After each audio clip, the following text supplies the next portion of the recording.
and I took Lake City by quote-unquote a billion in the play-in game. On the North Idaho Prepcast, we're all about that North Idaho life.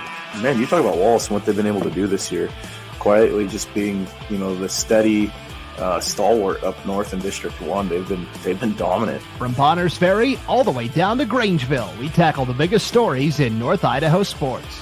This Genesee team is for real. We know what we saw last year. They're, I think in the driver's seat to repeat. It's the North Idaho Prepcast with Ryan Scaggs. That's right. Welcome in. It is a pre-Thanksgiving edition of the North Idaho Prepcast here on IdahoSports.com. My name is Brandon Baney. We'll bring on Ryan Scaggs, our North Idaho expert, here in just a moment. But first, thanks for watching. We are broadcasting live on the IdahoSports.com YouTube channel, Facebook page, and X account here on a Monday, November 25th, a little earlier in the week because, well, it's Thanksgiving. And let's be honest, the lights are all going to be turned off by tomorrow afternoon, if we're really being honest here, real talk. So we want to get on with our vacations and holidays, and so we figured we'll do the show Monday, and then we'll be back next week kind of at the regular time, Wednesday morning ish. So if you are not able to watch this live on the IdahoSports.com YouTube channel, Facebook page, or X account, you can always go back anytime on replay and watch at those three destinations. You can also listen to the North Idaho Prepcast at IdahoSports.com or wherever you download and subscribe to podcasts. All right, without further ado, I'd like to introduce to you the member of the Wet Bandits that got away. It's Ryan Scaggs. Yo, what's up, Scaggs? I like that. Harry and Marv couldn't be on today, but I certainly am here. So, yeah.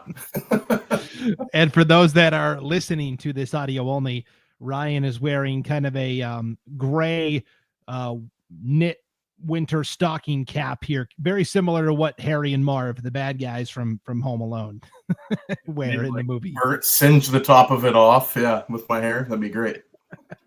Yeah, so honorary member of the Wet Bandits here on the North Idaho Prepcast. Nothing honorary about Kendrick's latest championship. It was hard-earned, and it was a sensational game that you and I were both at last Thursday inside the Kibbie Dome in Moscow. This is going to be a kind of a football-only show. You've got your Kendrick Tigers mug there. And then next week on the show, we'll start diving into winter sports with a big girls basketball preview of what's been happening so far and players and teams and storylines we're looking at there. But today, just football. We only had the one team remaining from North Idaho. It was Kendrick at the 2A level. Tigers carry the flag and then some, a 50-14 victory over the defending 2A state champions, Butte County. This is now Kendrick's fourth football championship in a row, Ryan. That has not been done often, if ever, in Idaho. Yeah, I mean, and you look at dynasties, and this is a team that they're part of the dynasty class now. I mean, you've got Sugars won 6 out of the last 7 or 8 or something like that. Rigby's right up there too. So you throw Kendrick in the mix, and I mean, we had that game Friday night. It was a dominating performance from Kendrick. I mean, defensively, I think that was the more shocking showing. And offensive, I mean, they blew up on the scoreboard. Defensively, what they were able to do, they just flat bullied Butte County, and that's something that Zane Hobart, the head coach, has done such a phenomenal job. Which I believe you'll have him and Raleigh on the Idaho 8-man Prepcast as well. So that's awesome. I mean, more than deserving, but just an awesome group of young men too. I mean, they worked so incredibly hard down there, and they had some preseason adversity that they had to work through with 2 major fires that they dealt with around their community in the summer, and then jumping right into football season, and they didn't miss a beat. And you talk about, I mean, they had the one slip up in the middle of the season to an incredibly good Logos team. But man, I mean, Kendrick right now they've got 7 state championships in school history. And that's a team that we talked about at the end of it. It's like they were missing their best player. They didn't even have Nathan Twite. And, he's going to be back next year as a senior with Maddox Kirkland as a signal caller. You've got, I mean, studs all over the place in that group too, with, Raleigh Rotsender and Cade Silflo. And I mean, there is just dudes on dudes coming back for that group. This is a Kendrick team. They're not going anywhere for any time soon. I mean, they're loaded for bear, and they're going to be good for years to come too. The one big question is offensive and defensive lines. Carson Hogan's gone. Brock Boyer is gone. Caleb O'Brien gone. Wyatt Cook, who was such a good tight end, D-end. So that is, but you're right. A lot of skill guys coming back for Kendrick next year. I just am kind of taking a very quick glance at the, Idaho State champions here. You mentioned Sugar Salem. Pretty impressive. They won the 4A state championship over Homedale again on Saturday. They have won 5 of the last 6, but it was 3 in a row, then they lost, and then they're currently on 3 in a row. So they don't fall into this category of teams that have won 4 championships in 4 years. It's rare company. It is Snake River. It's done that before either. So yeah, go ahead. No. Yeah, so they haven't either. As far as I can tell, and again, I'm just looking very quickly here. Snake River, late 90s with Tom Harrison. That's when they set Idaho's all-time consecutive wins record. They won in 98, 99, 2000, 01, and 02. They actually won 5 in a row there between the late 90s, early 2000s. The only other one I see is in 8-man football, and that's Mackey. Mackey won 6 in a row. And they were playing 11-man football, but it was 1A football. 96, 97, 98, 99, 2000, and 01. Mackey won 6 titles in a row in the late 90s. Boy, East Idaho had it going on in the late 90s, early 2000s. Snake River and Mackey, man, you could just put it in pen every year, I guess. But that's what Kendrick is now attempting to chase down next season. Oakley very famously at this level last year was going for 4 in a row, and Butte County defeated them to snap the Hornet streak. And this time it's Butte County that comes in as the defending champs, and Kendrick just takes it to him early. Although I will say a flurry of turnovers early in the game, Ryan, where Kendrick was down at the 1-yard line on their opening drive. They fumble it into the end zone. They fumbled it again later on. They threw an interception. And so Kendrick, the only times they didn't score touchdowns is when they turned the ball over. Butte County never really could stop Kendrick on offense. No. I believe, it was, like you said, every offensive possession, if they didn't turn the ball over, they found the end zone. But, you look at what Maddox Kirkland was able to do throwing the football, 400 yards passing and 6 touchdowns on the night.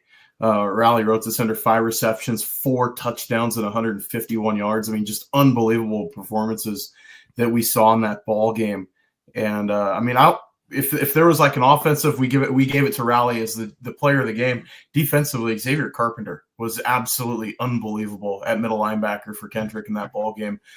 He was everywhere. Ryan Stewart was another one that I thought that had a phenomenal ball game as well, at that outside linebacker position too. And the defensive ends were flat dominant between Mason Kimmerling stepping in with one of the Kendrick players was sick, and so he jumped in, the sophomore at defensive end, and had himself a whale of a ball game. Wyatt Cook was awesome at the other DN spot.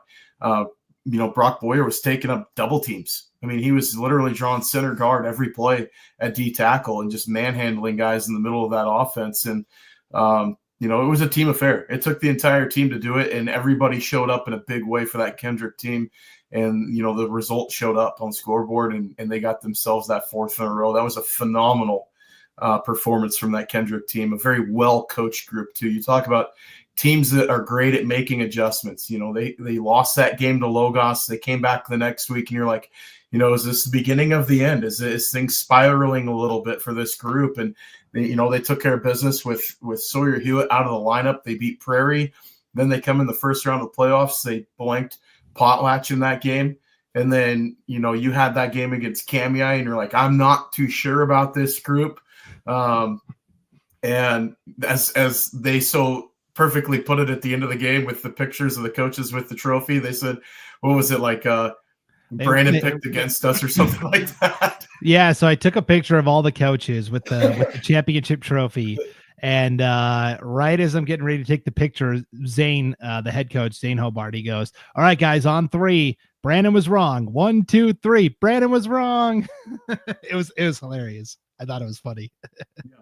I said, I'll stand on it too. I said in that semifinal weekend on the Gem State game day, I said never pick against Zane Hobart in November. And I stand on that. Like, I mean, you talk about a group that's able to make adjustments. He's going to go down as one of the great 8-man coaches in Idaho high school football history. And he's like, I think 4 years younger than me. And that's the crazy thing is I looked at him like, how many years has Zane been coaching? He's been coaching 12 years. He's like in his mid-30s, and he's been coaching for 12 years. And, I mean, you just talk about what he's been able to do.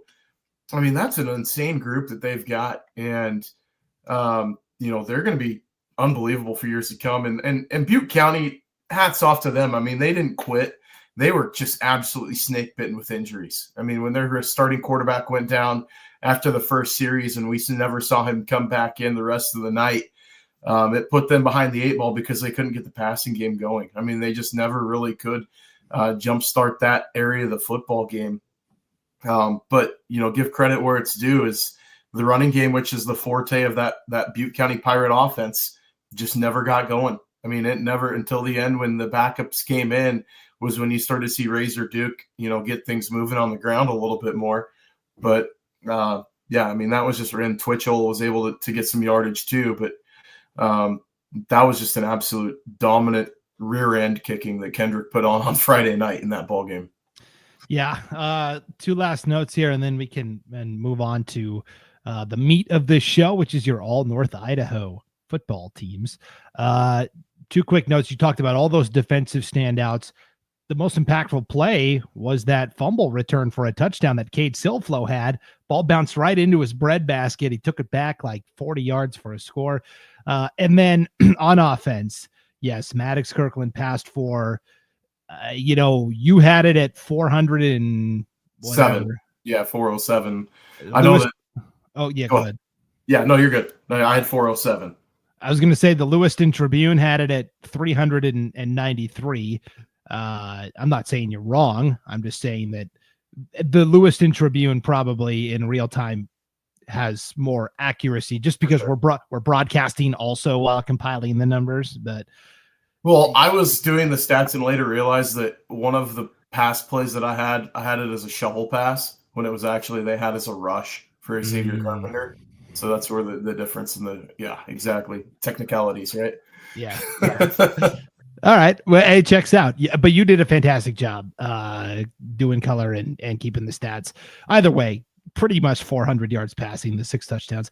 Riley Rotes at center, 5 catches, 150 yards, 4 touchdowns. And you're like, oh, man, 4 of the 5 receptions he made went for touchdowns. But here's what gets lost in the context. On the 5th pass he hauled in, he was tackled at like the 1. He almost had 5 receptions for 5 touchdowns. Yeah. And, I mean, it's just an unbelievable performance. And, you know, he's going to be back. That's a scary thing is you got 2 6'2" wide receivers for Kendrick. They're going to be back. Plus you throw in 6'4" Nathan Twite next year. I mean, good grief. The rich get richer. And, you know, you talk about the pieces that we're missing for Kendrick this year with Tanner. Clementine wasn't playing. He's playing hockey. So, I mean, there's another, you know, all-state player that was out of that lineup, not just Nathan Twite, but they had a, you know, semi-pro hockey player in their lineup too that didn't even play this year. So, you know, I mean, they have those 2 players. I mean, it looks almost like you're saying, like, is this team untouchable? But I don't know. I mean, that like, and I'll give Kendrick every one of their opponents this year, you know, their kudos. This is a team finally Kendrick going up the classification. They weren't pulling guys at halftime like they had been in years past. So some of the stats had a little, you know, asterisks next to him because you're seeing dudes only playing a half of football. You actually saw them play 4 quarters in most of their games. And I think going up the classification was a great opportunity for this team to see what they really had. And we saw it. Yeah, just a simply phenomenal win for Kendrick. 50-14, the final over the Butte County Pirates. Spoiler alert, there's going to be some Kendrick players on your all North Idaho football teams. This is, I think, the 3rd year we've done this now. We've been doing the Prepcast for 4. Yeah. And I think 3rd or 4th, yeah. Yeah, 3rd or 4th. Maybe the first one you did just on social media. And then we were like, hey, we should start doing them on the show. So this is I went back my notes. This is the 4th year I've done it, but the first year I did social media only. So it's the first year we've done it, or 3rd year on the Prepcast. Yes. And for those that may not be familiar, just kind of explain what the all North Idaho teams are and how you went about, dividing up the teams and coming up with the players. So last couple of years, I've only had two teams. I had large school, small school. So I before we had the classification changes, I used to do 6A, 5A, 4A, and then 1A or 3A, 2A, 1A for the small school team. With the classification changes and the way teams have kind of gotten spread out, it made more sense this year to do three teams. So we've got like a 6A, 5A team, a 3A, 4A team, and then a 1A, 2A, just 8-man. And I think that was really nice because we get to focus that 8-man specific group.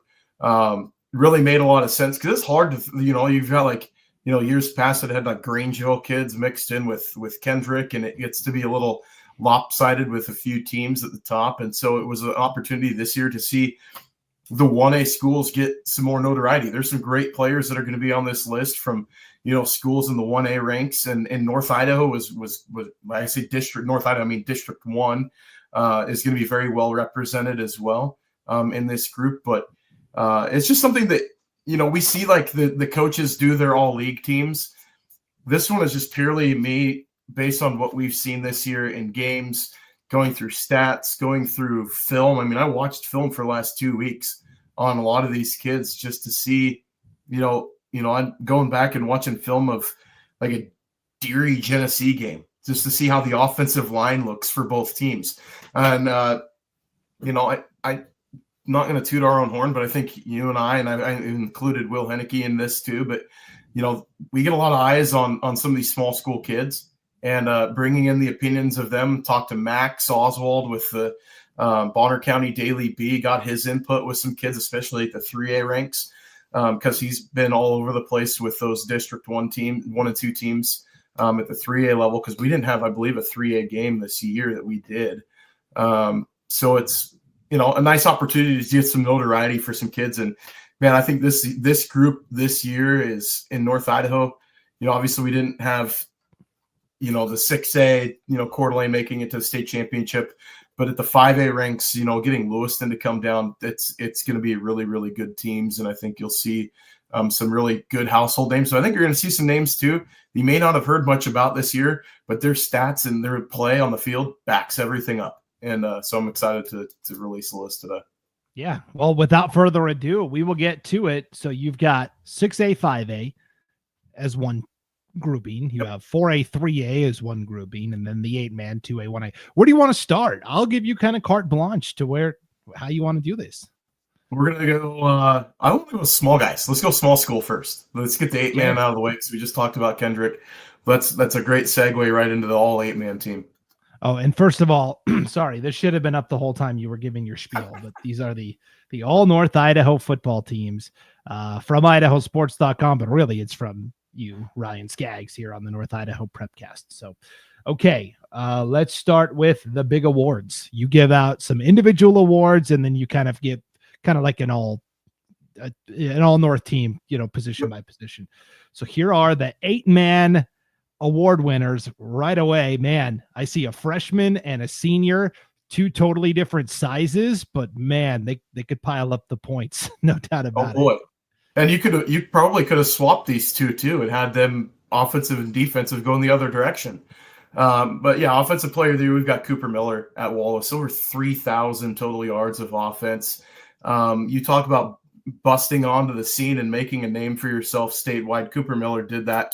I know they ran into an absolute buzzsaw in Cary in their playoff game, and that Cary team went on to win the state championship.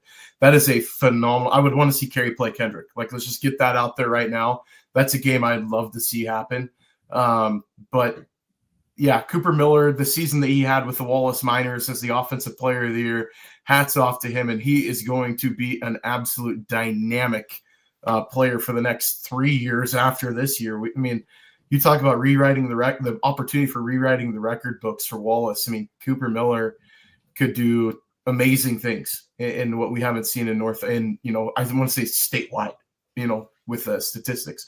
Defensive player of the year, Dave Clute at Cami, a DB.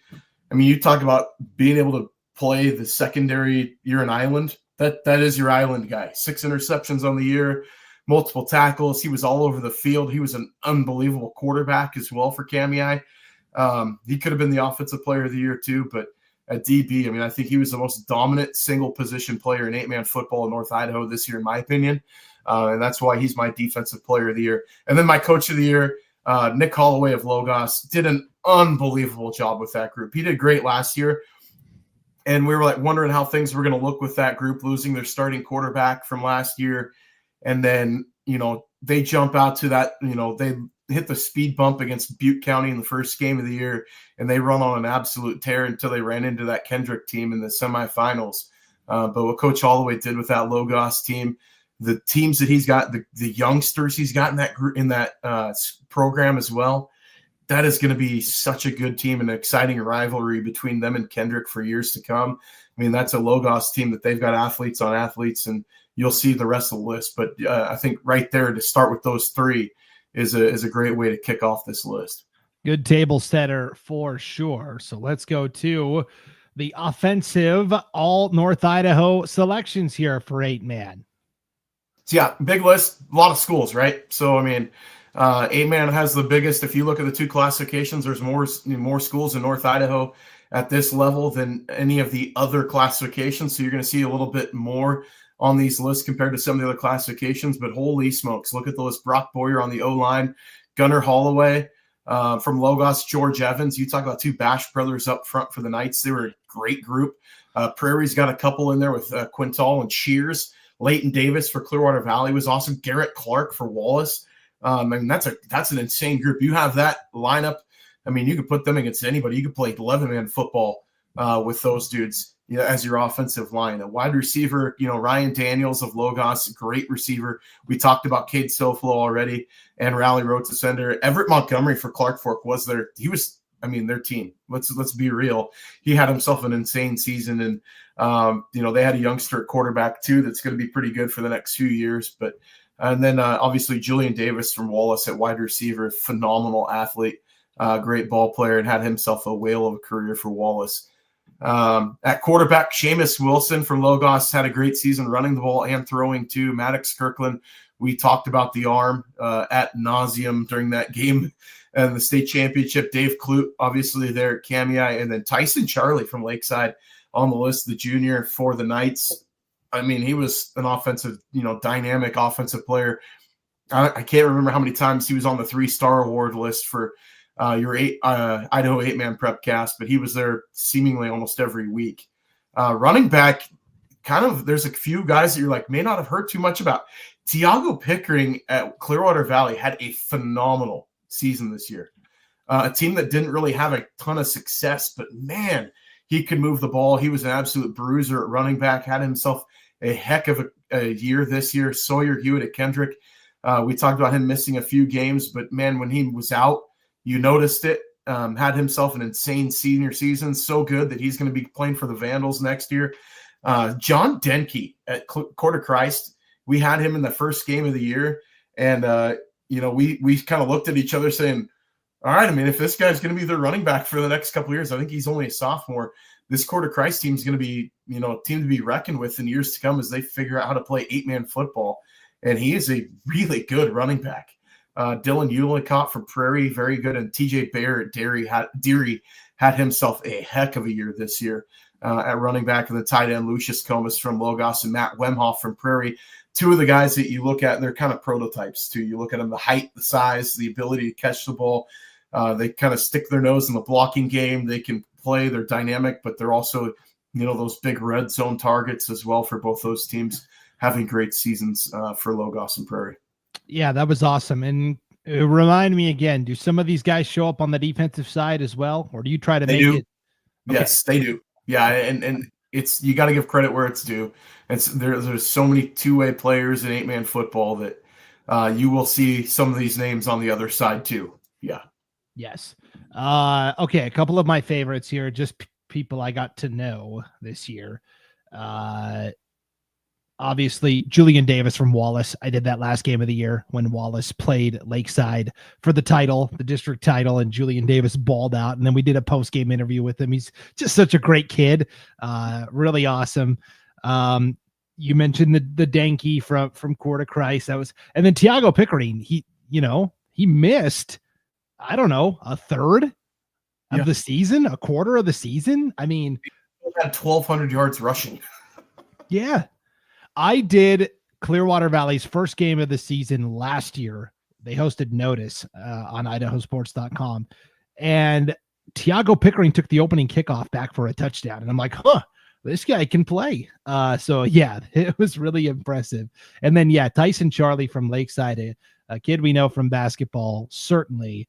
But the things I saw him do on the football field this year, and in terms of leadership, I mean, he is absolutely the kind of guy you want leading your program, whether it's football, whether it's basketball. So those were just a few standouts that I noticed. Let's take a look at the defensive side of the ball here, and some repeat names, but also some really individual standouts just on the defensive side.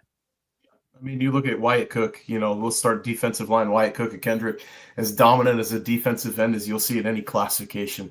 Just a phenomenal athlete, big, strong kid. He's an athlete. He just plays, and he plays with his hair on fire. George Evans from Logos. Peter Story's another one of those guys from Logos. You were huge on Peter Story. You had him in the playoffs, and chance to see him play. And I mean, that kid is a heck of a ball player for Logos.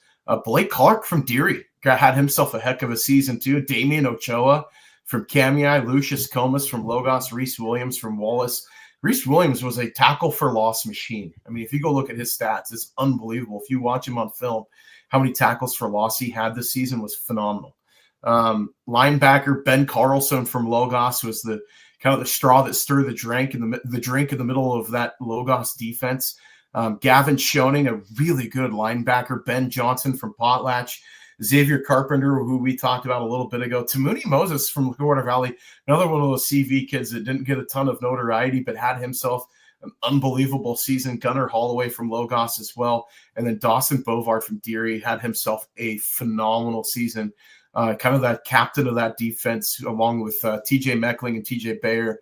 That Deary team, I think didn't get too much notoriety, and they deserve some. I mean, that was a really good team. They had a great season this year, closing things out in the White Pine League. Defensive back, we obviously mentioned Meckling and Bayer. We've mentioned Raleigh, Rhodes at center. He's phenomenal at DB. Also, Cade Silflo. Seamus Wilson could have been Defensive Player of the Year. Let's just be honest about that one, too. He's a phenomenal defensive back for Logos. And then you've got Julian Davis, obviously, from Wallace. As good of a wide receiver as he is, he's an equally good DB. And then Everett Oatman from Kamiah, another great defensive player. This Kamiah is a team to keep an eye on next year. I'm just going to be real. Like, a lot of these guys are juniors, except for Clute. There's going to be a lot of talent coming back for the Cubs next year. And then our special teams player of the year, the kick return machine. I mean, he had almost as many kickoff returns or punt returns for touchdowns as he did rushing the ball. Sawyer Hewitt from Kendrick is our special teams player of the year. Yep. And really for specialty in 8-man, there's not much kicking, Nope. punting, hit or miss. So yeah, Sawyer Hewitt, definitely a well-earned player of the year. So this was a great list of guys. I'm with you. I think Kamiah is going to be pretty, they return some really good offensive and defensive linemen. Lawson Landmark, who was going to be their main wide receiver this year, broke his collarbone and missed most of the year, came back just in time for the playoffs. I think they're going to put him at quarterback and just kind of let it roll there with another great athlete. And so, yeah, I think this list is, and a lot of guys we'll see as repeat selections on this list as well. But that was your 8-man all North Idaho team, your 2A, 1A. Where you want to go next? You want to go intermediate level here, 4A, 3A, or you want to go to the big dogs, 6A, 5A? Let's go intermediate. Let's go 3A, 4A, because it's kind of a fun list too. Okay. So our 4A, 3A, 11-man list, we're going to go offense player there. Cooper Poxleitner, the running back from Grangeville, had himself a phenomenal season. This one was really hard to pick too, because I could have chose Sawyer Stout from Priest River as well. But yeah, Cooper had himself an unbelievable season for Grangeville. That Bulldog rushing attack was unbelievable. Rolling through the CIL and then into the playoffs. They played a really tough schedule too. You look at what he was able to do stat-wise and on film. He had himself a great season playing a very, very difficult schedule. Defensive player there, Jonathan Hansen, the linebacker from Timberlake. He's a great ball player. Timberlake didn't get a lot of notoriety because they didn't have the success that they've had in years past. A very young team, but on a very young team, had himself a really nice season, 100 tackles for the linebacker for Timberlake. He was awesome on defense. I mean, I went to the Moscow Timberlake game and he stood out. You just watch Timberlake on defense and it was, you kind of listen when you're talking to people at the game and then you have the PA announcer and it's Hansen on the tackle, Hansen on the tackle, Hansen on the tackle. And it was, that he had himself a phenomenal season, a great kid too. And so well deserving of the Player of the Year honors. And then at Coach of the Year, I don't think this is a surprise at all. What Coach Bafis at Moscow has been able to do and turning around that program, taking them into the playoffs this year, coming down to classification, having the success, getting ranked for the first time. And I can't remember when. I think it was like Jason Washington was the running back for Moscow, was the last time I could really think of them being ranked. Unbelievable job with that group and getting kids to come back out that didn't play in years past. He's gotten athletes to show up, getting the most out of his team. Rob Bafis did a phenomenal job at Moscow this year. Yeah, because I mean, we shouldn't sugarcoat that program was in dire straits. I mean, the last time they had really been impactful was when like Jonah Ellis was playing for them. And then they had that weird COVID thing where the Moscow school district said, well, we're just going to play kind of intramurals and we're not going to play. And then they all of a sudden decided to halfway through, like that set them back a little bit as a program, I think. And so what Coach Bafis was able to do to kind of pull everybody up by their bootstraps and get Moscow back into, hey, we're Moscow High School. All right. We should be competitive in football. I thought was tremendous. Certainly. There's athletes walking the halls of that school. And in years past, we hadn't seen them playing football. And Coach Bafis got those guys to come out. And you'll see it on the rest of this list. And there's kids that probably could be on this list that weren't. And I mean, there's freshmen that that contributed for that Moscow team significantly. I mean, they're going to be decent for the next few years. I mean, they're going to lose their signal caller quarterback, which you'll see here in a second. But that's a great job by Coach Bafis with that group and getting them to believe in themselves and know that they're going to be a winning ball club. And it showed on the field this year. Yeah. All right. So let's take a look at it then. Here are your offensive selections for your 4A, 3A, all North Idaho team. And like you said, a lot of Moscow, but some good representation up and down here. Yeah. And I mean, look at that offensive line. This group could play against 6A guys. I mean, Wyatt Hardig's probably the best center, in my opinion, in North Idaho. Big kid, 6'2", 6'3", 260. I mean, just a bully in the middle of that offensive line. Kai Aitken from Bonners Ferry, great offensive lineman. Bonners Ferry didn't get talked about a ton. They've got some players, man. I mean, you look at Abubakari at tight end, there's some dudes that can play. And Bonners Ferry, a team that's young, they're going to be back. They're going to be getting better. Timberlake's going to be one of those teams too. Jeremy Hurlbert, we talked about a lot last year. Coming in this year on the offensive line, great season from him. Paul Dixon from Moscow, another one of those players from Moscow on the offensive line, a really good, kind of underrated unit. They had a lot of size, a lot of strength up front. Grangeville with Gage Smith and Bo Bruzis, two really good offensive linemen. You watch Grangeville film, those are the first two guys that draw your eye. You watch that offensive line, you're like, who are these dudes? They are just absolutely maul guys coming off the line of scrimmage. And Brady Hatton from Priest River, another offensive lineman. Priest River quietly had one of the best seasons, I think probably the best season in school history in recent memory. But that group, I mean, Brady Hatton did a great job anchoring that front unit for Priest River. Yeah. Priest River was a really fun story to track this year. And that's kind of another deal where they've had the athletes, and then just like in general, the school situation kind of sabotaged things there for a little bit. But they appear to be back on track and doing really well. And so I'll admit, we didn't get a ton of interaction with these schools throughout the regular season in terms of going and broadcasting. We certainly paid attention and covered them week in, week out. So I really only can talk about Moscow in terms of my personal experience. And by the time I got to that playoff game against American Falls, they were pretty beat up. But Wyatt Hardig did stand out to me on both offensive and defensive lines as a guy that was really fun to watch. So, and that's a player that he was the newcomer of the year as a freshman in the IEL 5, then 4A, now 5A. couldn't play because of concussion protocol. I mean, he was out for a couple of years. And so he came back out this year as a senior. And what did he do? He was first team all conference and dominated up front. And I don't want to this one too because I'm family with him, but this is family be darned. You just watch film and you watch these games. He is a freak. He's a freak. He is. He's an absolute freak. He jumps off film and you watch him. He's pushing, 2-3 guys at a time. And you look at the way these linebackers and strong safeties of Moscow on defense were able to clean things up on the defensive side of the ball. But offensively, I mean, he was the reason Noah Velasco had a clean pocket a lot of times. And running back, Keaton Fry at running back was able to get things going. I mean, so we go through this list, at quarterback, you've got Noah Velasco and David Goicoa. You got Porter Lewis from Kellogg. 3 really dynamic quarterbacks.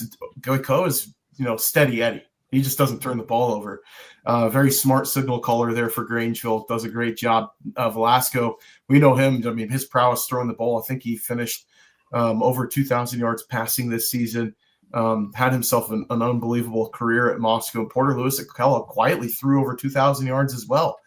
Running back Keaton Fry from Moscow probably could have been on that MVP list along with Sawyer Stout. Both those guys are great athletes for Moscow and Priest River. Not just in the running game, but also they're a pass threat too, coming out of the backfield, touchdown machines. At wide receiver, Butch Kiblin from Moscow, he's a deep threat. He's a smaller guy, but he can stretch the field. He's a matchup nightmare because if you put him in the slot, he'll get lost in the screen game and he'll bust one for 70. Isaiah Gustafi at St. Mary's, another great wide receiver, quietly had himself an awesome year. Connor Isaacson from Moscow. That Moscow trio, they had, Isaacson, Kiblin, and then they had a freshman that was in there too. That's a trio that gives your secondary absolute headaches. As a defensive coordinator, I would hate to try to game plan for what Moscow could do offensively, especially throwing Keaton Fry out of the backfield. That's just something that gives you heartburn going into the football game. And the wide receiver, Radley McDonald, had an awesome year for Kellogg, and Thane Williams for Grangeville was an absolute deep threat for the Bulldogs, had himself a heck of a season.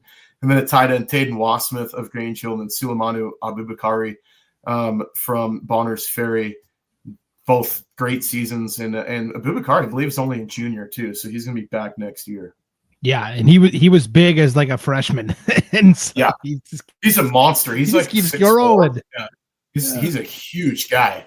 And he's a great athlete too. He can move. He can get up and down the field, but he can also, jump in on the blocking scheme. And he's a great, asset to have on the offensive side of the ball.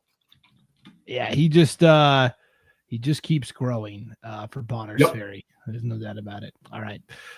Defensive side of the ball. We see some repeat names here, but right away, the first guy, and again, this is just because I covered Moscow in the playoffs, but Jericho Pike. Oh my gosh, that dude can hit. Jericho Pike, he plays with his hair on fire. I mean, he could have been player of the year too.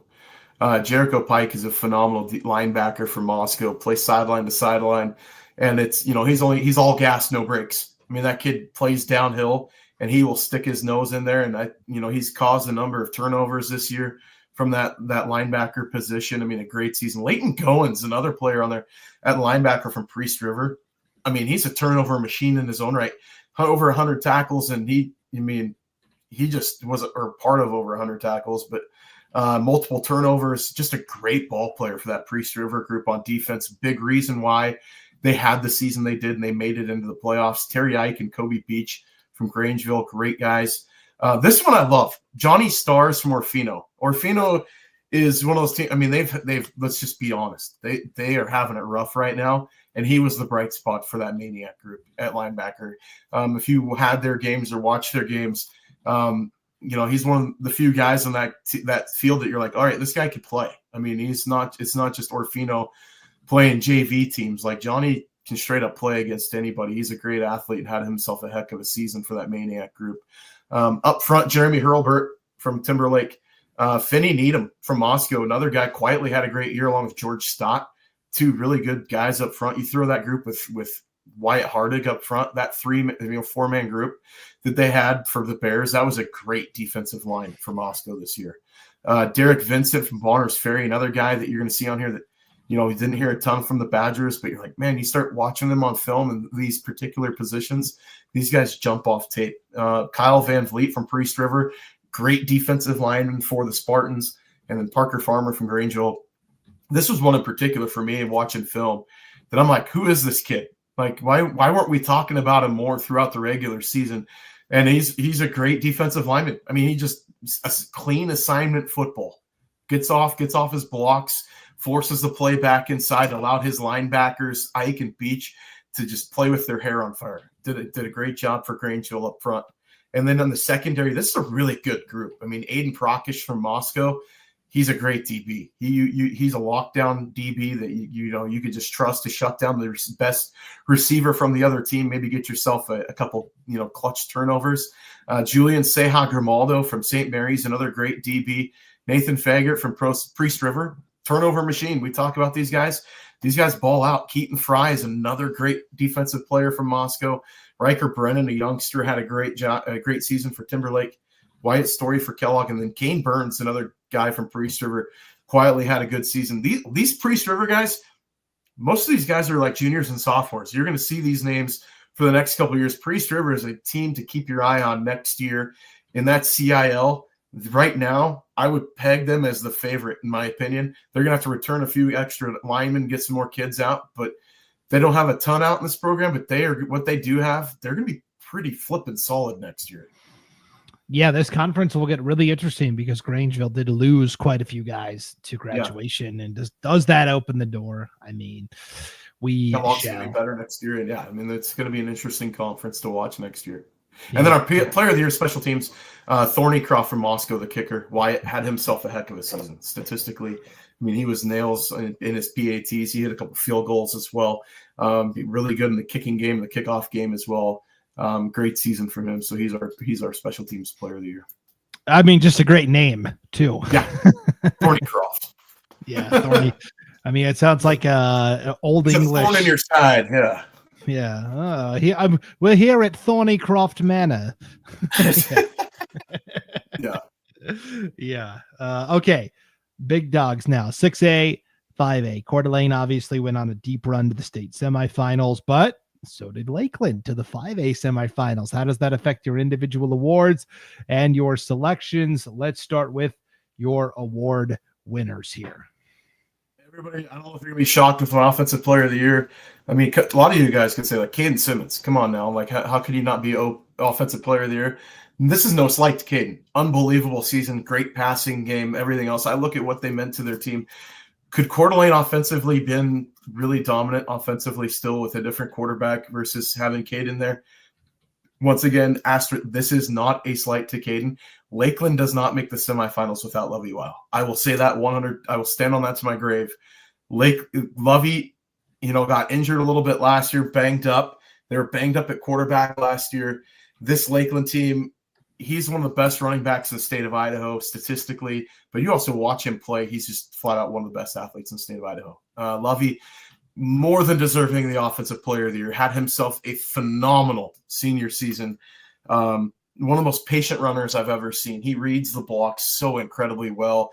He hits the whole full head of steam, like we kind of joke around saying all gas, no brakes. That's Lovey. I mean, when he plays, he's going. And you look at what he did this year, I think in every game but one, he had a rush of over 50 yards. And the one game he didn't, it was 49 yards. So, statistically what he did rushing for close to 2,000 yards rushing in 5A football, playing the teams that they played in that schedule, an unbelievable senior season from Lovey Weil, and he's our offensive player of the year. Defensive player of the year, in my mind, could be, I know that there's some dudes down in District 3 that get a lot of noise. Kai Wheeler could be the best defensive player in the state of Idaho. At DB, he's your prototypical like free safety build. I mean, you look at how he plays. He could play strong safety. He could put on some pounds and play linebacker. The way he runs the field, he's quick. He's a smart player. He reads incredibly well. He had over 6 interceptions on the season. A gob of tackles for loss. He'd blitz. You'd see him play in the run. He'd line up in the box sometimes. Even playing corner, you'd see him walk in sometimes on blitzes. Kai had himself a phenomenal season. I mean, unbelievable season. He's our defensive player of the year, and he could have been offensive player of the year too. I mean, over 1,200 yards receiving with 13 touchdowns on the year. We watched him in that final game against Eagle go, 276 yards receiving and a touchdown against Eagle.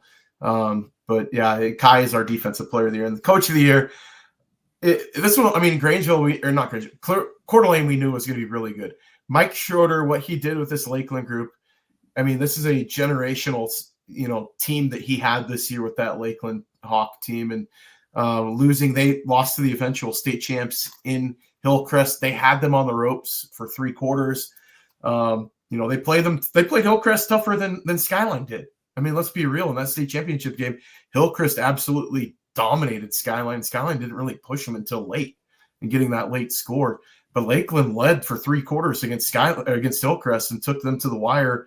Hillcrest eventually in the 4th quarter figured out the puzzle that was the Lakeland running game and got the win. But Coach Schroeder did such a phenomenal job with that group. And I'll give this to a staff award too.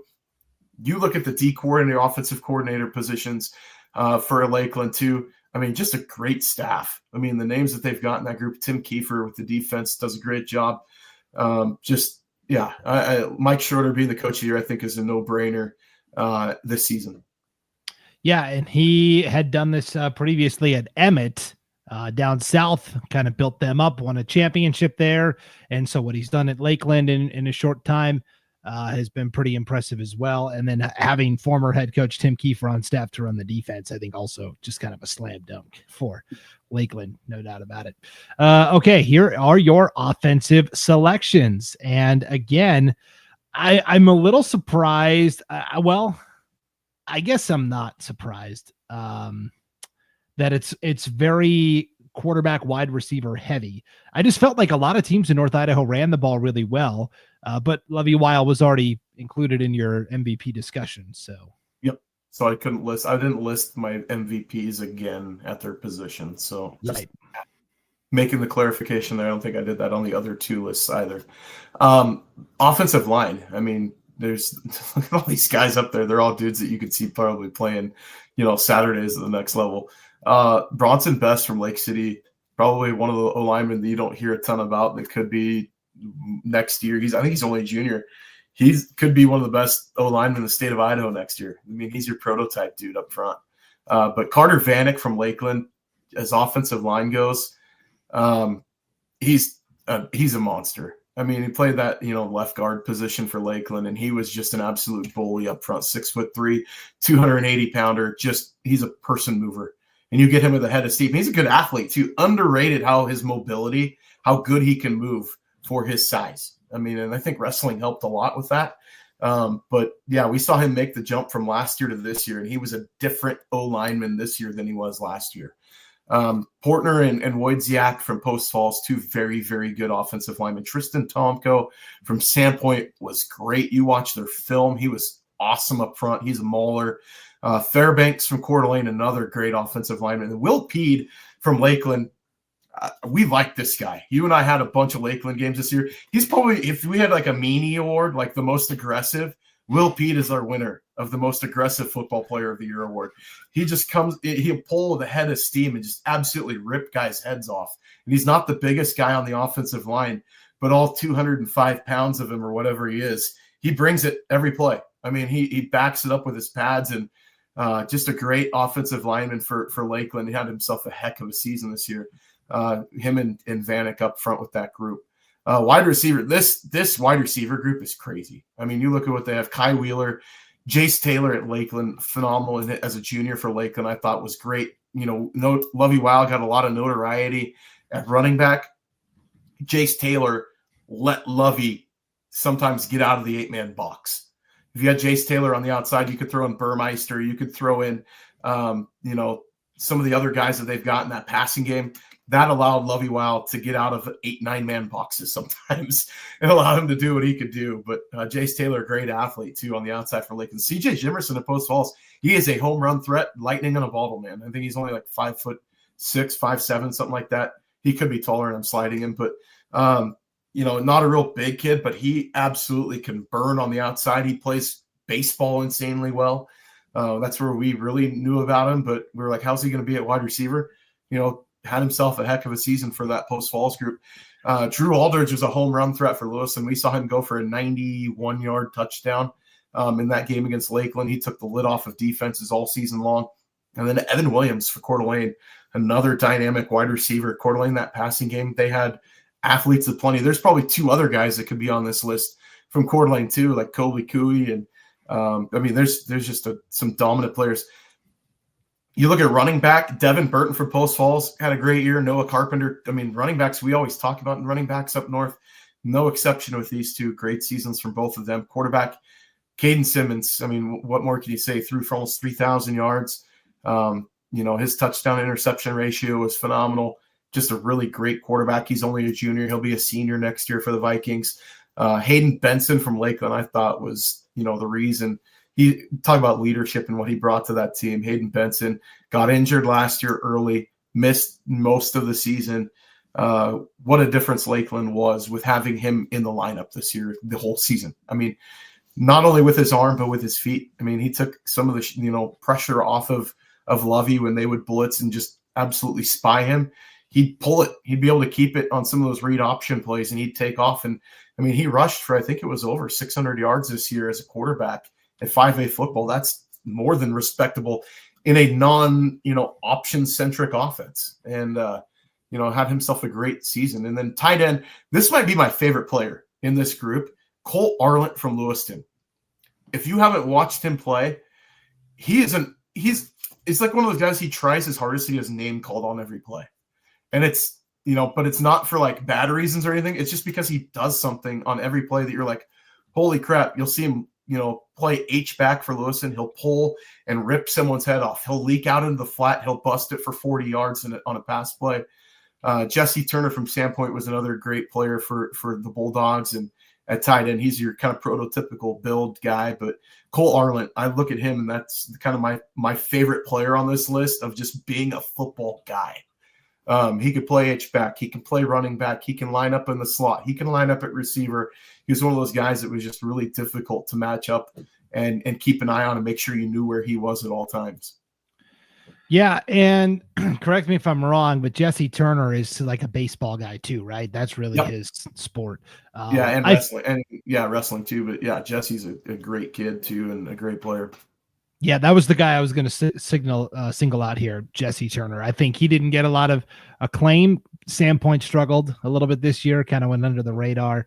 But I wanted to make sure Jesse Turner definitely got some attention. And Jimerson from Post Falls. I don't know if you remember, we did the Post Falls Lakeland game, Ryan, and basically Lakeland's only strategy was to commit heinous pass interference every time they tried to throw the ball to Jimerson. Jimerson alone got Lakeland to commit like 5 or 6 pass interference penalties.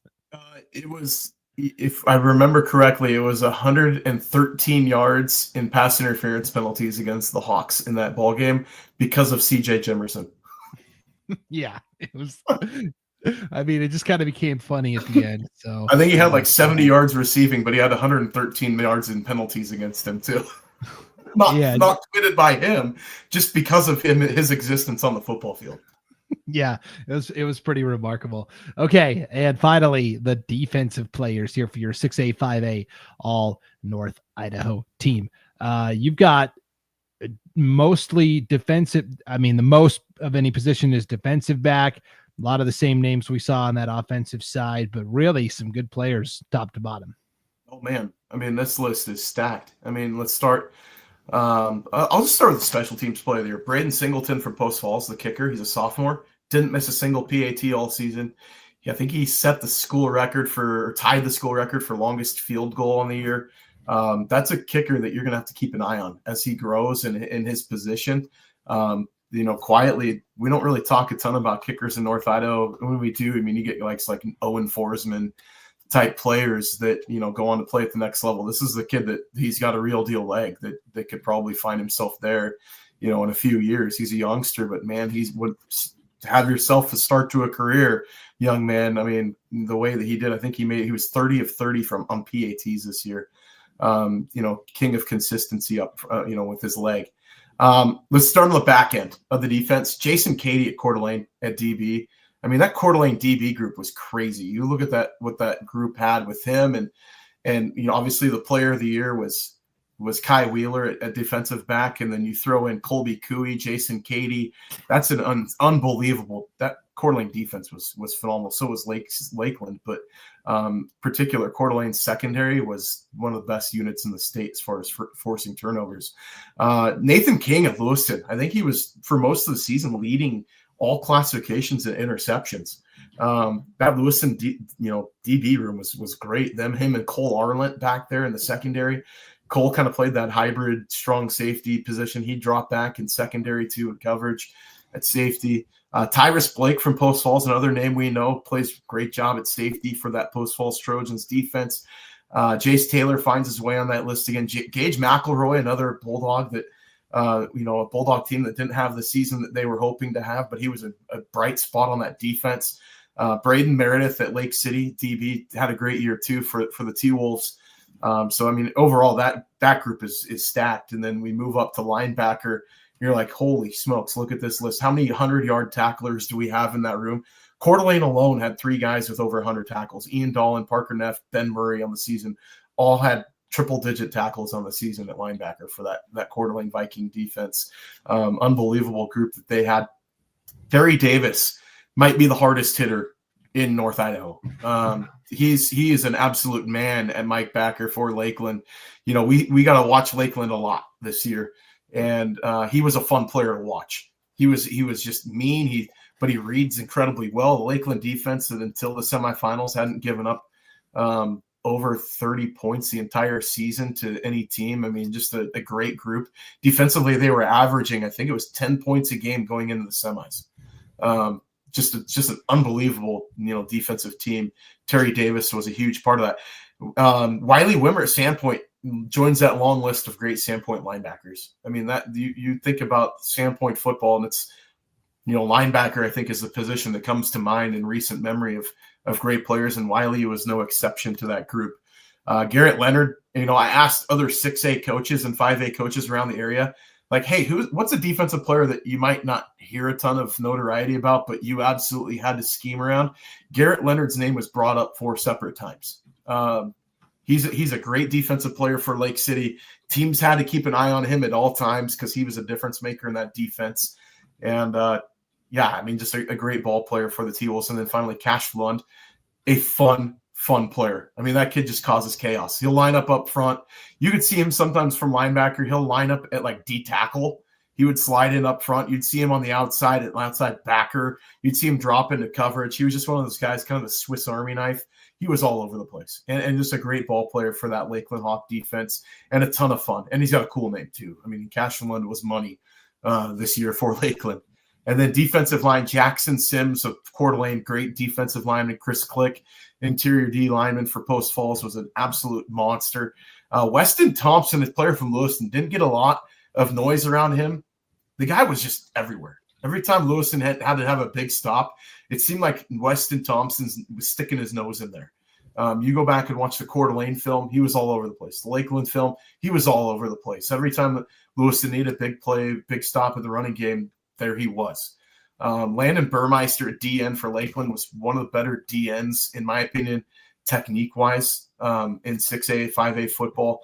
Just a great player, forced players back inside. That's why you saw Terry Davis have the season that he had, was Burmeister doing his job on the outside along with Carter Vanek. Defensively was great. Kyle Chamberlain for Post Falls, another shutdown D lineman. We saw him. A big reason why Lovey Wild couldn't make it into the end zone on that 2-point conversion. Kyle Chamberlain was part of that, forcing it to their linebacker to make that big stop at the goal line and keep Lakeland from winning that game. Chamberlain blew up that offensive right side of that Lakeland offensive line, and that's what led Post Falls to that big win. And then Tucker Booth from Coeur d'Alene, another one of those great D linemen for the Vikings. Yep. Pretty remarkable. And in the comments here, Ryan, Michael Scholes, Singleton is a freshman. Sorry, I stand corrected. So you get 3 more years of this kid absolutely lighting it up with his legs. So I stand corrected. I knew he was young. I didn't know he's a freshman young. Holy cow. That changes things a little bit more. That kid is going to be unbelievable. Holy cow. Yep, that's awesome. Couple of favorites here that I wanted to single out for me.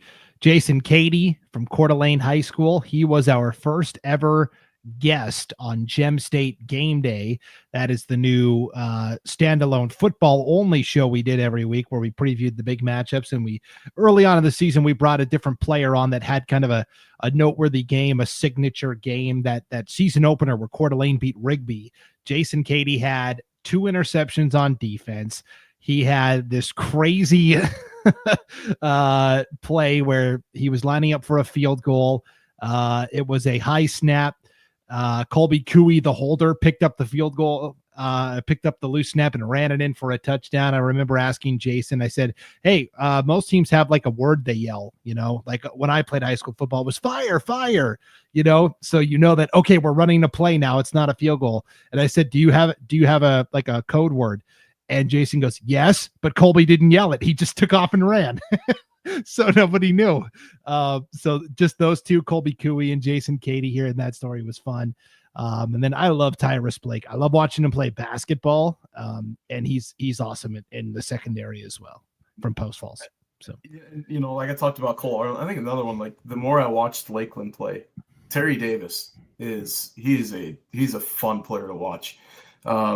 There's so many great kids that we got to see this season at all levels. And, you can pick and choose from that list. And there's probably some snubs. People will look and be like, hey, you're missing this dude. You're missing this guy. Can't catch them all, right? But at the same time, we try our best, and it's kind of based on what we see and what I saw this year, breaking down film or what we saw in person. I mean, I was keeping notes from the first game we had this year, that Lakeside game. I was keeping notes, Weezer and Lakeland, and you walk through our schedule that we had a broadcast this year, what we got to see. And it was like, man, there's some dudes out there that were just locks. I mean, they were gamers that would show up. Maybe their stat sheet didn't, boggle minds or anything like that, but they just popped on the football field as when there needed to be a big play. There they were. I mean, Cash Lund is one of those kids that comes to mind. Yep. It was a good season of football up here in North Idaho and a lot of great deserving athletes, Ryan. I know the players really appreciate you doing this. Of course, there's their own all conference teams, but this also kind of introduces, Coeur d'Alene fans to what Kellogg was up to this year and kind of vice versa. I know it's really appreciated. You put a lot of time and hard work into this. And so we thank you as always for coming on and sharing your all North Idaho teams. My pleasure. And, it's awesome to see these kids grow. I mean, a lot of these kids have been on the list. I think Sawyer Hewitt was on my first list. And here he is as a senior, and he's going to be playing on Saturdays like that. I mean, it's pretty cool to see the maturation of some of these guys come through and the seasons that they've had. And, we've been lucky to just follow these groups. I mean, we talked about it a few weeks ago of like the freshmen through seniors. And now we've been doing this Prepcast for 4 years now. And so this group of seniors they were freshmen the first year we started doing this thing. And, it's kind of cool to watch. It's like watching kids, you're a young kid learn how to walk, and now they're playing their own thing and doing their thing. And it's pretty awesome to see. And we don't obviously get to take any kudos of it, but we get to certainly celebrate and join in the celebration with these young men and what they've been able to accomplish through their high school career. There's a ton of work that goes in. And then there's the parents and the communities in the back end and the coaches that go into this too. So many of these kids, not only are the kids great, but the parents are awesome too. We've gotten to know a number of the families behind the scenes of these individual athletes that we talk about week in and week out. And, the kids end up being a reflection of the parents. And that's a really cool thing. And there's a lot to be proud of. I look at, kids like Peyton Hillman from Lakeland is another great kid that wasn't on the list. But, you just look at the type of kids that these kids are. And I should say young men that they are. And, the parents are doing a phenomenal job with a lot of these guys. We're pretty quick, in today's society to poo-poo on someone when they do something wrong. But I think we need to be even quicker to give kudos when they're due. And so that's the only reason we do this. Yep. It's a great service that you do. I know this show was a little longer, but we didn't have a show last week because of Gem State Game Day. That was pretty much just covering the football championships. It would have been redundant for us to then come on and talk about everything that was said on Gem State Game Day. So went a little longer today, But next week we've officially closed the book on fall sports season. Starting next week, after we've come down off of our turkey high, as it were, we'll start talking. It's clear from the system. Yeah.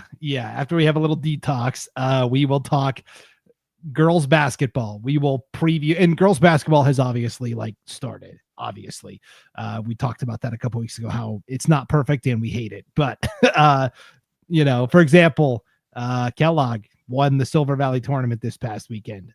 They beat Wallace in the championship, which was great. Or I'm trying to think here. Genesis Prep or Wallace, I can't remember. Yeah, then the Boise schools came up, and there's a lot to talk about. Grangeville has already played Coal Valley Christian and Ryrie. There's a lot happening. We're going to tell you the teams to keep an eye out for, the players you're going to want to keep an eye out on, the storylines to watch in girls basketball, and some of the great coaches that we've got up here in North Idaho as well. Of course, you can find all this information as well with our girls basketball previews. They are on the homepage at IdahoSports.com, and we are adding more and more in. By this time tomorrow, all of our previews will be in and ready for your consumption. So there you go. We'll let folks know behind the scenes. You put that stuff together behind the scenes while running all of the football stuff and closing out the fall seasons and everything else. You need a round of applause too, because that is a ton of undertaking and a ton of hours that go in behind the scenes to get that stuff done. So great job doing all that. I don't think people give you enough kudos to get all the previews done and everything. And I mean, you pour your heart and soul into this stuff too, and it doesn't go unnoticed. So good job for you in getting that done, and thank you.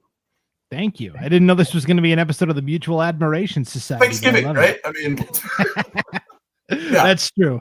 I'm very thankful that I get to work for IdahoSports.com. We have the best people, the best broadcasters, the best writers, the best podcasters.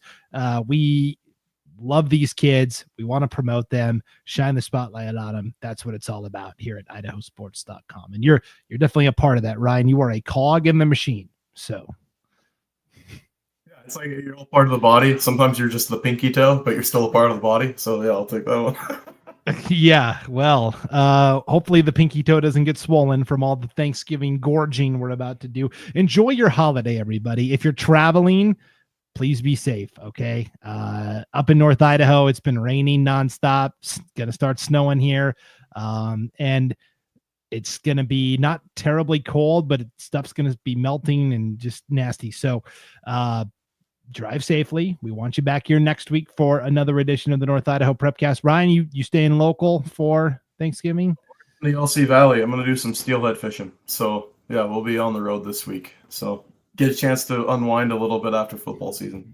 Yeah, for sure. And I'm headed to Montana. So, good time as always. So, all right. Happy Thanksgiving, Ryan. Happy Thanksgiving, everybody. And thank you for tuning in to the North Idaho Prepcast. We'll see you back here next week for another edition on IdahoSports.com.